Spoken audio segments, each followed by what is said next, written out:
Terima kasih pemirsa, Anda masih bersama kami di Lintas Banua Sepekan. Wakil Ketua Komisi 2 DPRD Kalsel Muhammad Yani Helmi menilai keberadaan wisata Teluk Tamiang dapat memberikan nilai tambah bagi Kalimantan Selatan. Pasalnya, selain sebagai tempat tujuan hiburan keluarga, juga bisa menjadi wadah perekonomian bagi masyarakat sekitarnya. Pantai Teluk Tamiang di Kecamatan Tanjung Selayar, Kabupaten Kota Baru dinilai mampu menarik minat wisatawan luar daerah karena tak hanya menyuguhkan keindahan pasir putih dan terumbu karang, melainkan juga sudah bisa melakukan snorkeling atau menyelam. Wakil Ketua Komisi 2 DPRD Kalsel Muhammad Yani Helmi menyatakan adanya objek wisata ini memberikan nilai tambah bagi Kalimantan Selatan. Selain sebagai hiburan keluarga, juga menjadi sarana bangkitnya perekonomian masyarakat setempat. Potensi pariwisata saat ini juga dinilai dapat berkontribusi ikut menekan laju inflasi. Apalagi suasana pantai ini mulai digemari kalangan anak muda di Kalimantan Selatan. Sehingga harapannya pengembangan di sektor tersebut mampu dikelola dengan baik. Tetapi dengan adanya destinasi wisata ini sedikit membantu daripada perekonomian warga kita daerah pesisir yang notabene juga kebanyakan mereka adalah nelayan dan juga kalau di atas sih perkebunan ada. Nah ini yang membuat kita yakin inflasi ini kalau untuk daerah kita ini tidak terlalu ya, tetapi secara keseluruhan inflasi ini harus kita kerja gotong royong. Artinya tempo hari kita sempat inflasi di Kota Baru ini ada tongkol. Nah, tongkol hari ini alhamdulillah tidak ada masalah lagi dengan tongkol sudah harganya normal. Nah, itu dia yang kita apresiasi. Sementara memang ada kesulitan daripada warga masyarakat kami di daerah ini adalah memang kenaikan BBM saja. Tapi mudah-mudahan dengan harga ikan yang bisa. Kepala Desa Teluk Tamiang menyatakan objek wisata ini sudah memiliki sejumlah fasilitas lengkap. Namun demikian, agar Pantai Tamiang tidak mudah terkikis, akan ditambah lagi dengan upaya penghijauan. Insya Allah mudah-mudahan bukan hanya para wisata, kita akan melakukan penanaman kayak seperti mangrove, dan bukan hanya pantai saja, kita akan melakukan mangrove dan gunung, itu bukan lebih banyak lagi wisata. Seiring dibukanya kembali objek wisata, sejauh ini perekonomian UMKM melalui binaan pemerintah Desa Teluk Tamiang, Tanjung Selayar, Kota Baru, terlihat mulai menggeliat bahkan terus berkembang baik. Muhail Banjar TV. Selanjutnya pemirsa, Kepala Dinas Perpustakaan dan Kearsipan Kalsel pulang kampung sambil mempromosikan kegemaran membaca, termasuk menggelar pelatihan melalui program transformasi perpustakaan berbasis inklusi sosial. Di samping itu pula pemirsa, Dispersip Kalsel juga perkenalkan tanaman hidroponik kepada pengunjung perpustakaan, yang kali ini didatangi oleh pemustaka cilik dari TK Kartika 521 dan 22 Banjarmasin. Pemerintah Provinsi Kalsel melalui Dinas Perpustakaan dan Kearsipan Dispersip terus melakukan promosi minat dan budaya baca kepada masyarakat di berbagai wilayah untuk mewujudkan visi misi Kalsel maju, makmur, sejahtera, dan berkelanjutan. Kali ini menyambangi warga desa Handil Malintang, Kecamatan Gambut, Kabupaten Banjar untuk melakukan promosi kegemaran membaca. Kadis Persib Kalsel Hajah Nurliani Dardi yang asli orang desa Handil Malintang mengaku upaya menyebarkan semangat literasi ini untuk kemajuan warga dan membekali masyarakat dengan pengetahuan dan keterampilan. Kegiatan ini sebagai bentuk implementasi program transformasi perpustakaan berbasis inklusi sosial bertujuan literasi untuk kesejahteraan. Bertajuk inklusi sosial dengan tema diseminasi produk olahan berbahan pepaya, tumbuhkan ekonomi kreatif masyarakat pedesaan. Ternyata kegiatan tersebut disambut antusias masyarakat desa Handil Malintang, Kecamatan Gambut. Murtasiah Banjar TV.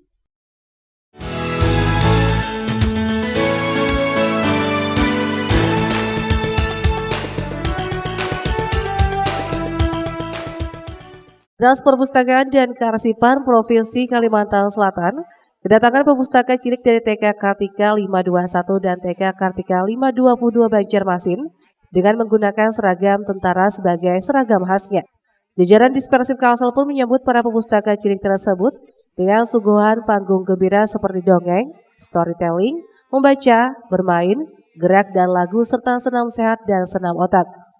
Tidak hanya itu, pada kunjungan kali ini para pustaka cilik juga diajak melihat dan diperkenalkan budidaya tanaman sayuran hidroponik yang sedang dikembangkan oleh Dispersif Kalsel. Menurut Kadis Persib Kalsel Hasya Nurliani Dardi, dalam keterangan persnya beberapa waktu lalu, pustakaan sekarang tidak sekedar berteori, tetapi praktek langsung melalui program transformasi perpustakaan berbasis inklusi sosial yang hadir memberikan solusi. Murtasia, Banjar TV.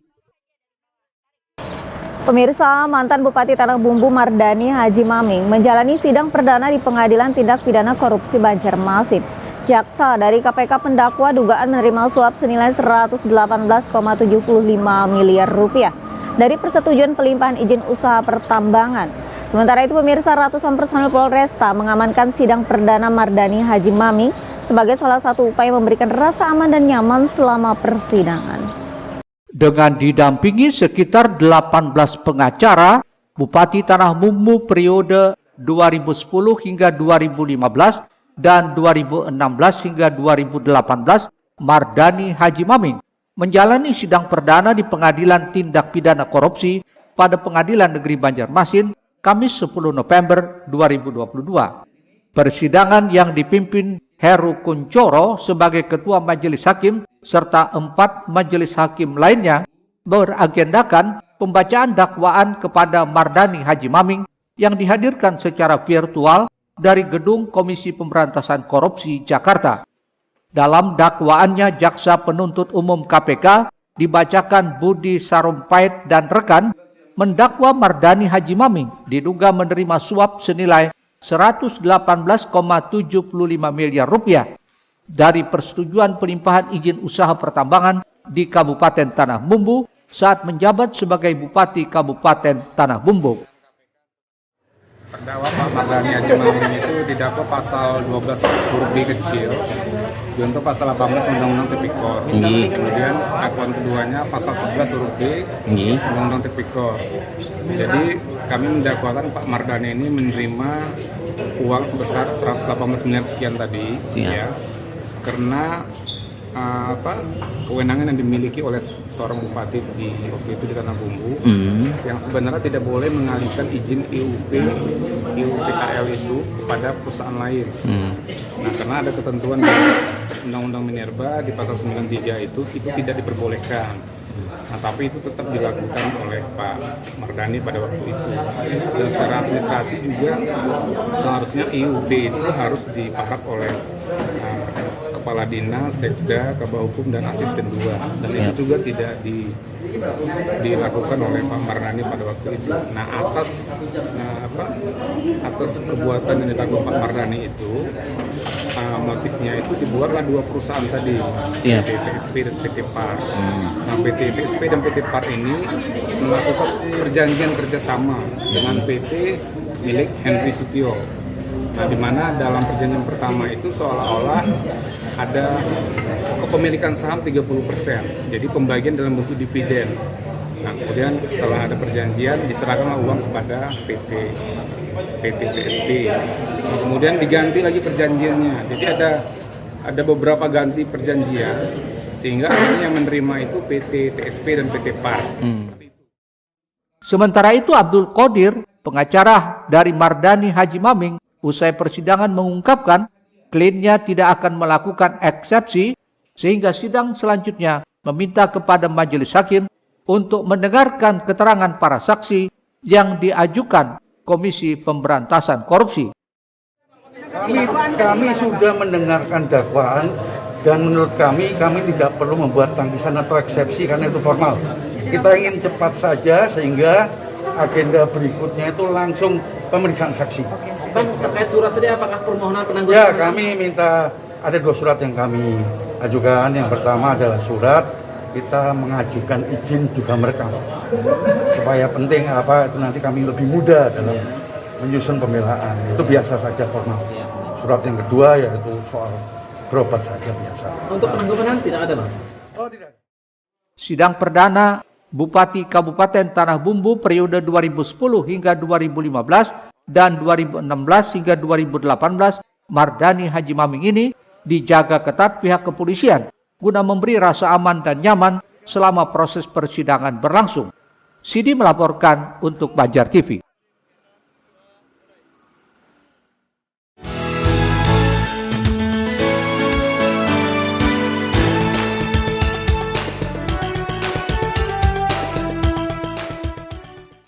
Beginilah suasana pengamanan yang dilakukan personil Polresta Banjarmasin sebelum dimulainya sidang perdana Bupati Kabupaten Tanah Bumbu periode 2010 hingga 2015 dan 2016 hingga 2018 Mardani Haji Maming di Pengadilan Tindak Pidana Korupsi pada Pengadilan Negeri Banjarmasin Kamis 10 November 2022. Pengamanan terbuka dan tertutup oleh personil Polresta Banjarmasin ini dilaksanakan sebagai salah satu upaya memberikan rasa aman dan nyaman selama persidangan berlangsung.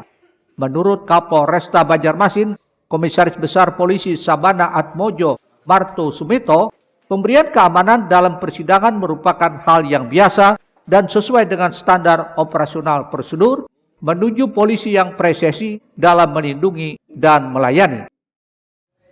Mengharapkan sidang kali ini berjalan secara virtual, dan benar hari ini virtual. Kami sudah berkoordinasi dengan Ketua PN dan selebihnya juga sama ya, virtual, karena mungkin sama saja ya, kalau tidak kami tidak mengerti teknisnya ya, namun harapan kami seperti itu demi menjaga kondusivitas wilayah ya Kota Banjarmasin supaya kondusif, aman dan damai, apalagi menjelang Natal dan Tahun Baru. Hari tadi ada tim gegana juga gitu kan? Ada, itu pasti ya. Itu suatu SOP ya, suatu SOP yang harus kami terapkan dalam satu pengamanan. Ada tim PAMTUP, PAMKA ya, PAM tertutup, PAM terbuka, kemudian escape juga ada, pasti ada ya kan? Karena kita tidak hanya mengamankan gedung saja, juga mengamankan personil yang ada di dalam ya, hakim, saksi, semua ya kita harus amankan. Berarti ini kalau kan rencana sidang mungkin 1 pekan atau dua kali. Berarti standby itu sini anggota komandan. Setiap bersidang. Siap. Tanpa diminta ataupun diminta. Ya, karena itu tugas kami sebagai Polri yang presisi, melindungi, melayani dan. Sidi melaporkan untuk Banjar TV.